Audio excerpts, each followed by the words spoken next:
আসসালামু আলাইকুম everyone, welcome to my new vlog. সেদিন ছিল ফ্রাইডে, তো সন্ধ্যার কিছুক্ষণ আগে আমরা বের হয়েছিলাম, একটু ধানমন্ডি লেকে গিয়েছিলাম। যেহেতু বাসার কাছেই ধানমন্ডি লেক, তবুও কেন জানি যাওয়াই হয় না। ওই যে কথায় আছে না, কাছের মানুষ হজ পায় না, ঠিক সেরকমই। এরপরে আজিমপুরের ওইদিকে চলে গেলাম একটু জুস খাওয়ার জন্য। আর সেদিনের আকাশের চাঁদটা এত সুন্দর ছিল। আজিমপুরে যাওয়াই হয় ঢাকেশ্বরী জুস কর্নারের ম্যাঙ্গো মিল্কশেকটা খাওয়ার জন্য। আর এখানকার জুসগুলো আমার কাছে এক কথা ইমোশন আর পিচফুল। তো জুস খেয়ে সামনের দিকে এগিয়ে গেলাম স্ট্রিট ফুড দেখার জন্য। আর এখানে অনেক রকমের খাবার ছিল, খিচুড়ির সাথে 2 রকমের খিচুড়ি ছিল। তো ওর আবার দেখে খুবই লোভ হচ্ছিল খিচুড়ি খাওয়ার জন্য, তাই ও এই খিচুড়ি নেওয়ার জন্য কি কি সাথে অপশনস রয়েছে সেগুলো দেখে নিচ্ছিল।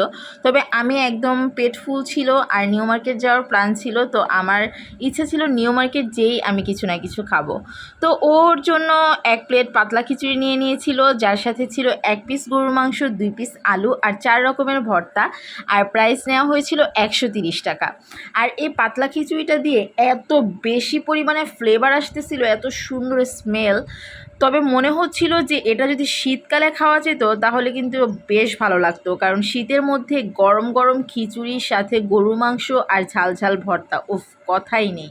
এরপরে চলে গেলাম আমার আরও একটা ফেভারিট জায়গায়, সেটা হচ্ছে গিয়ে নিউ মার্কেট। মানে প্রতি মাসেই বলতে গেলে নিউ মার্কেটে যাওয়া হয়।